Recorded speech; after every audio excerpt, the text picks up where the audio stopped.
So ito yung laboratory activity 1A natin, hindi nyo sinabi. Laboratory SPSS data and variable view. May liko pa kanyan eh. So instruction, search for any two sets of COVID-19 data. Una is categorical data, kalawa is time series data. Okay? May na pa yan. Example, for the categorical variables are the following. And for the time series, any period of time measurement. Okay? Basta related sa COVID. So ito yung mga sinuggest kong mga websites na pwede yung pagkuhanan ng mga data. For categorical, pwede yung sa DOH. For time series, ito yung sa Our World in data.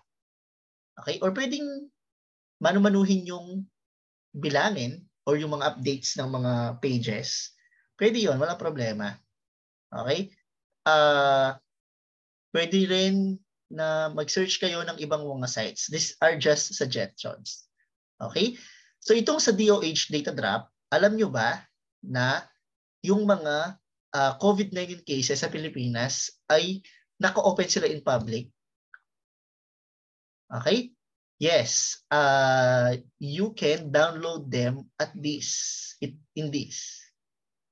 Ibig sabihin, even dun sa pinakaunang case ng COVID sa Philippines, naka-Excel lang siya. Okay? Nandun yung information. When you say information, yun lang pwedeng na lang i-disclose like age group, sex, status, kung namatay ba siya, nabuhay ba siya, or active pa ba siya, kung anong variant, kung address niya, as in kung anong region siya, anong province, anong barangay, anong town, meron yung DOH, naka-open sila in public. Wala lang is yung pangalan, of course, for privacy. Okay? So yung mga information na to ay million-million na. To the point na pinaghiwa-hiwalay na sila into different Excel. Okay? So dito niyo siya makikita, guys. Akala nyo hindi open, no? Naka-open yon. Okay, meron naman silang data privacy statement na pwede nyo basahin. No? Okay? Nakuha ba? So ito naman sa Our World in Data, for each country sila. For example, daily number of COVID, pwede nyo siyang i-download. Sa Philippines, sa Amerika, sa kung anumang bansa yan. Okay? So, ano naman yung minimum number of data? For the time series, 50 or more. For example, na itsura ay ganito. Let's say weekly yung kinuhanan nyo. So, week 1, week 2, hanggang sa mas madaming, hanggang sa 50 or more weeks. Kung day yan, 50 or more days. Okay? Ito naman ay example ng mga variables. For example, ilan yung positive sa day 1 or sa week 1, ilan yung positive sa week 2. Okay? Sa categorical data, 100 yung minimum. For example, data or respondent 1, ano yung age niya, yung sex niya, kung taga saan siya. So these are the different categories. Get? Sir, ilan yung minimum number of categories? 2 or more. 2 dito. Okay? Nakakasunod pa ba? Nakakasunod ba mga bata? Okay? Yes po.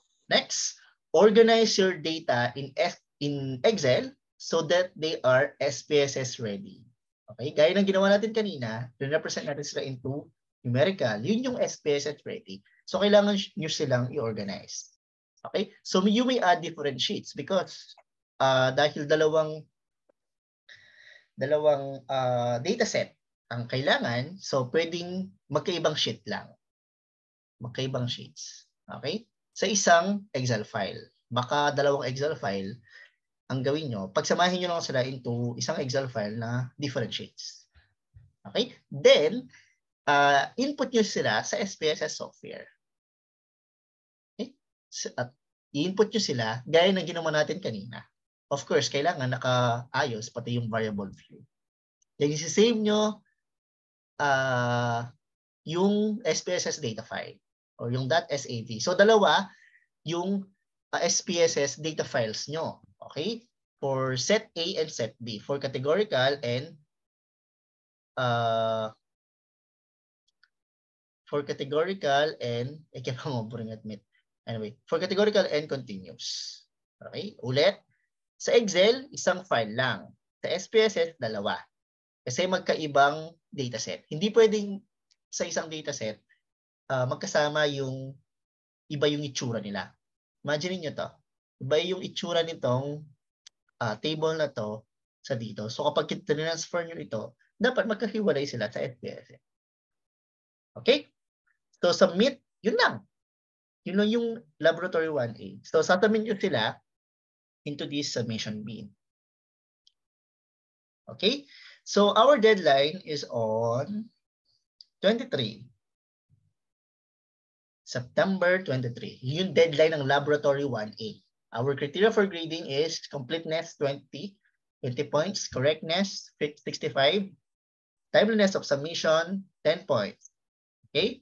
So our deadline is September 23. So yung agreement natin for late submission is deduction of 1 point per day. Per day late of submission. Okay? For example, isang araw late siya, -1 dito sa 10 points. Kung on or before, meron ka agad 10 points, di ba? Peer evaluation is 5 points. So, surprise ito kung paano siya. Yung peer evaluation. So, you need to work as a team talaga, as a group. You need to learn how to work with others. Okay? Yes, there's no need to produce a analysis, a bar graph, or any. Pagka-save nyo, yun na. Tapos na. Tapos na yung laboratory 1A. Ganun lang talaga siya. Napaka-simple lang niya. Okay? Yes? Okay. Dahil gagawin niyo yung mga graph na yon dito sa laboratory 1B. Okay? Data visualization and presentation. Okay? So, dito niyo yun gagawin. Kaya, kaya sa laboratory 1A, hindi yun. Hindi niyo sila doon gagawin. Okay?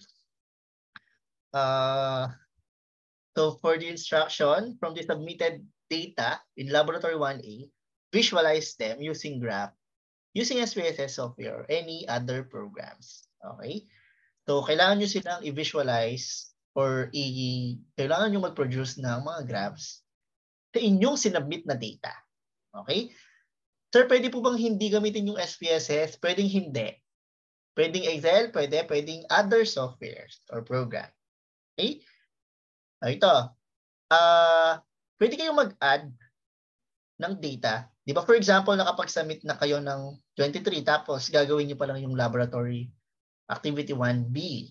Okay? Tapos kailangan nyo palang mag-add ng variables or ng data. Pwede. Okay? You may add or modify the data and variables aside from the submitted sets of data in laboratory 1A. Okay? Pwede kayong mag-add ng variables at ng categories at ng data. Okay? Kasi kanya natin, at na naman mangutang kanyan. Sir, pwede pong mag-add kasi po na-submit na namin, nada kanya. Okay lang, guys. Okay? So, ano ba yung gagawin pagkatapos makapag-produce ng graph? So, make a poster or infographic about COVID. Okay? So, gagawa kayo ng poster or infographic about COVID.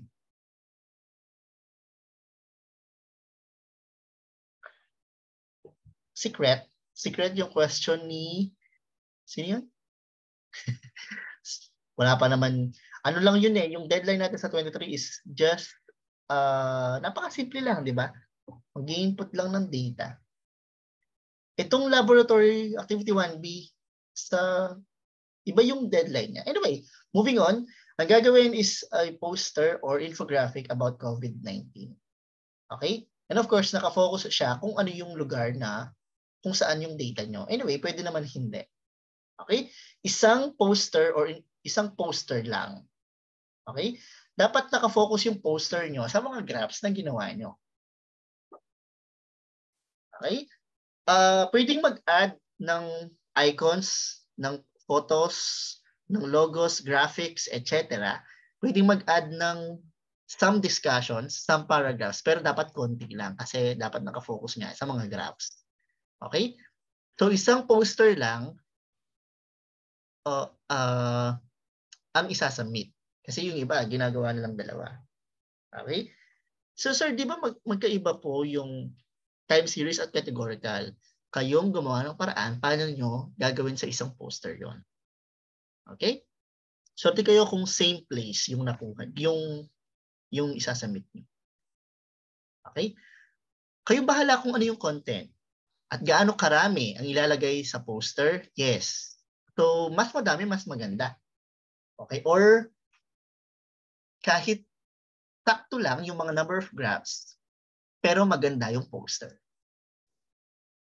Okay? Minsan kasi merong dalawa lang yung graphs, tapos hindi pa okay yung design. Okay? So, dapat pagandahan talaga ng poster or ng infographic. Okay? So, yung size ng poster is 8.5 by 11 or letter size document. Very particular tayo dito guys. Kasi dati, merong nagpapas ng lens size A4. Okay? So, dapat 8.5 by 11. Mamaya magpapakita ako ng sample. You may use any photo editing software like MS Word, MS PowerPoint, MS Publisher, Google Docs, Google Slide, Photoshop, or Canva. So, kayo bahala sa inyo siya gagawin. Sa inyo siya i-edit. Okay, offline, online, walang problema. So, ito nasabi ko na, pwede kayo mag-add ng iba't ibang informations about sa COVID-19. Ang isasubmit is JPEG or PNG. Basta picture. Okay, hindi PDF. Okay, ayoko yung PDF. Dapat picture. Yes? So, ito yung ating submission bin. Criteria for grading is design, 60%. Pinakamadami, syempre, pinakamataas. Correctness ng mga graphs is 25 points. Timeliness of submission is 10 points again. And peer evaluation is 5 points. Surprise itong peer evaluation kung paano. Baka Pinoy Big Brother style, binibigyan ko po ng 2 points. Hindi. Anyway, isang page lang po ba yung infographic? Oo nga, isang ano lang. Isang infographic lang na ito yung size. Lain nyo, tapos man mayari, tinapin may utang. Ako na kaya kayo. Isa lang, isa. Poster siya, poster. Okay? Ang deadline natin is on September 30. That is Friday, 5 p.m. Yung isa, September 23, 5 p.m. din. Okay?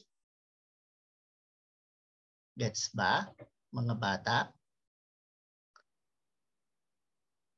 So, sino ang may tanong? Buksan ko lang yung mga sample natin.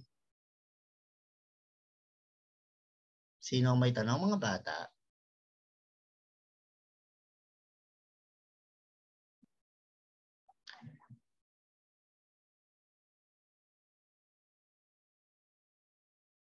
Sir, last na lab activity na ba yan? Anong last na lab activity? Hindi pa naman tapos yung ating mga lesson. Meron pang laboratory 2, 3, 4 ata. Tingnan niyo yung course guide. Nandun yung mga list of laboratories. Saan po isi-send? Alright? Ayan yung submission bin, guys. Submission bins. Isang output lang per group, isang submission lang per group. So, kayo na bahala kung sino yung magsasubmit sa mga kagrupo nyo. Okay? Ayan yung mga submission bins. Okay? Ano pa?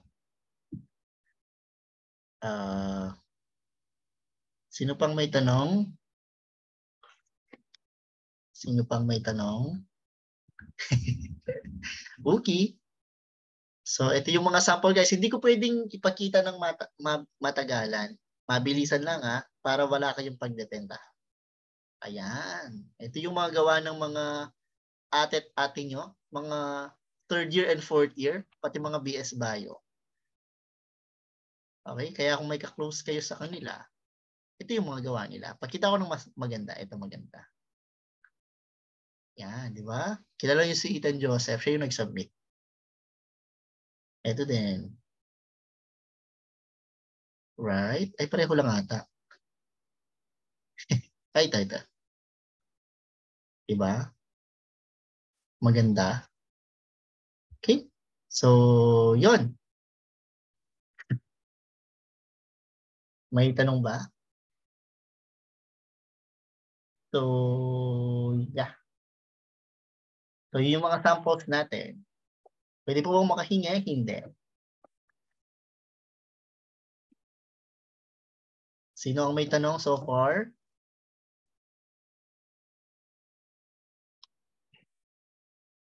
Sino ang may tanong pa sa ating mga instructions?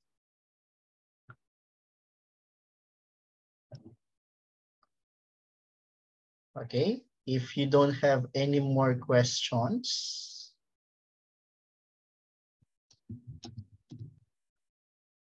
sir, clarify lang po ulit if deadline po ba lab 1. Deadline ng lab 1A is on September 23. Lab 1B is on September 30. 5 p.m. Both 5 p.m. Okay? So if you don't have any question or nag-iisip pa, pwede nyo tanong later sa chat. Then open your camera and ayun yung passcode natin. Open your camera for photo opportunity at ayun yung ating passcode for the attendance. Okay, so you need to know how to work with your group mates. First time nyo bang